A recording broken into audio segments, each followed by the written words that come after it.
ആ അന്വേഷണത്തിൽ ഈ സ്ത്രീ പറയുന്നത് തെറ്റാണെങ്കിൽ ആ FIR ക്ലോസ് ചെയ്യാനും റഫർ ചെയ്യാനും ഈ കള്ള സ്റ്റേറ്റ്മെന്റ് കൊടുത്ത സ്ത്രീക്കെതിരെ നടപടിയെടുക്കാനും CRPC-യിലും IPC-യിലും ഒക്കെ പ്രൊവിഷൻ ഉണ്ട്. ആ പ്രൊവിഷൻ എടുത്ത് കേസെടുത്താൽ പോലെ. എന്താ പോലീസ് മുങ്ങിക്കളിക്കുന്നത്? അവിടെയാണ് ഇതിന്റെ വിഷയം. അതാണ് ഈ പോലീസ്. അത് തന്നെയാണ് ഞാൻ ആവർത്തിച്ച് പറയുന്നത്. നമുക്ക് നോക്കാം FIR ഇടുമില്ലേ എന്നുള്ളത്.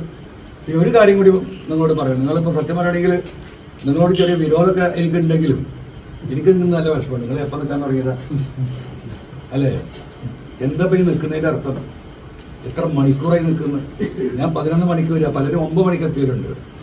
12-13 മണിക്കൂറായി ഭക്ഷണം കഴിക്കാതെ അല്ലെങ്കിൽ ഒരു അഡ്ജസ്റ്റ്മെന്റിൽ നിങ്ങൾ നിൽക്കുകയാണ്.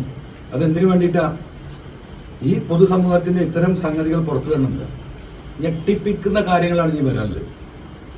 ഈ പറയുന്ന ഈ ക്രിമിനൽ സംഘം ഒരുപാട് സ്ത്രീകളെ പല രീതിയിൽ ഉപയോഗിച്ചിട്ടുണ്ട്. ഈ കരിയർമാരായി വന്ന സ്വർണം കൊണ്ടുവന്ന സ്ത്രീകളെ കാര്യം എടുക്കാനില്ല.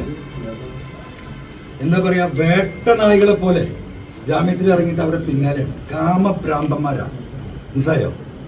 കാമഭ്രാന്തന്മാര് കേരളം കേൾക്കാൻ പോവാ.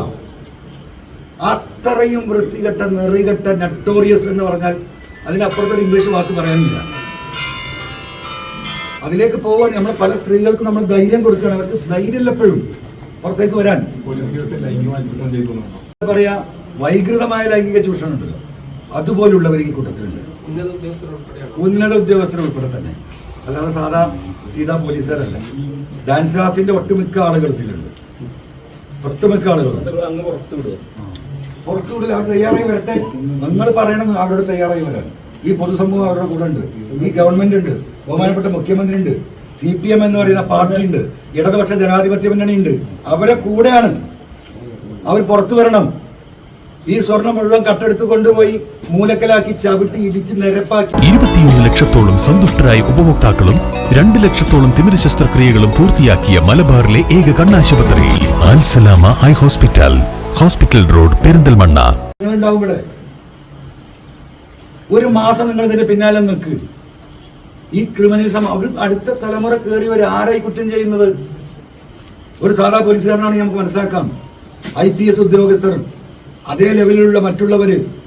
അപ്പൊ ഈ പുതിയ തലമുറക്ക് പോലീസിന് നൽകുന്ന മെസ്സേജ് എന്താ? അവര് കള്ളും കുടിച്ചോ, പെണ്ണും പിടിച്ചോ, വ്യഭിചരിച്ചോ, കക്കാൻ നോക്കിക്കോ, കട്ട മുതൽ കട്ടെടുത്തോ, കൊള്ള നടത്തിക്കോ, കള്ളക്കടത്ത് നടത്തിക്കോ, ഈ കേസിൽ ഈ പറയുന്ന എന്താ മയക്കുമരുന്ന് നന്നായിട്ട് ഉപയോഗിച്ചോ, കച്ചവടം ചെയ്തോ, കേസ് ഉണ്ടാക്കിക്കോ, ഇതല്ലേ മെസ്സേജ്? എന്താണ് ഈ മയക്കുമരുന്നുമായി ഈ ജില്ലയിൽ എത്ര നിരപരാധികളാ? അപ്പൊ നിൽക്കുന്ന ആളുകളൊക്കെ എന്നെ കാണാൻ നിൽക്കുക. എണ്ണിയാൽ തീരാത്ത നിരപരാധികളുണ്ട്. ഒരു വിഭാഗത്തിന് ഇവർ കച്ചവടം ചെയ്യാൻ അനുവാദം, ഭാരത്ന് കമ്മീഷൻ, കേസിന്റെ എണ്ണം കൂട്ടണം, അതിനുള്ള മറ്റു വഴി. ഇന്ന് ഞാൻ പറഞ്ഞൊരു പ്രത്യേക കാര്യമുണ്ട്. ഞാനിപ്പോൾ നിങ്ങൾ പറയുമ്പോൾ പെട്ടെന്ന് ഓർമ്മയത്. ഇതല്ലാതെ വേറെ ഏതെങ്കിലും പറഞ്ഞോന്ന് ചോദിച്ചത്. Kottakkal police station. എന്താ കോട്ടക്കൽ പോലീസ് സ്റ്റേഷൻ? ആ പോലീസ് സ്റ്റേഷന്റെ കോമ്പൗണ്ടിനകത്ത് ഒരു പുതിയ ബിൽഡിംഗ് കെട്ടിയിട്ടുണ്ട് ഈ ചങ്ങാതി സുജിത്താസ്. സർക്കാരിൻ്റെ ഒരു ഓർഡറും ഇല്ല, സർക്കാരിൻ്റെ ഒരു ഫണ്ടും ഇല്ല, മുനിസിപ്പാലിറ്റിയിൽ ഒരു പെർമിഷനും ഇല്ല. ഒരു ബിൽഡിംഗ് കെട്ടി. എങ്ങനെ കെട്ടിയത്?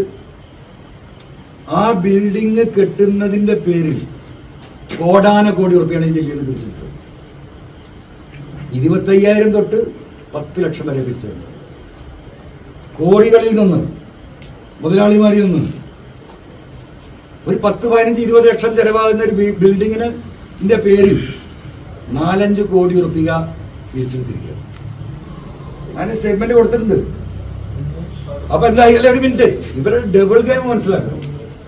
അപ്പൊ എന്തായി? ഗവൺമെന്റിന് മുമ്പിലും പൊതുസമൂഹത്തിന് മുമ്പിലും എന്തോ ഒരു നല്ല എസ്പീട്ടോ, 5 പൈസ മുടക്കില്ലാതെ പോലീസുകാരുടെ കംഫർട്ടിന് വേണ്ടിയിട്ട് അദ്ദേഹം മെനക്കെട്ടുണ്ടാക്കിയ ബിൽഡിംഗ് അല്ലേ.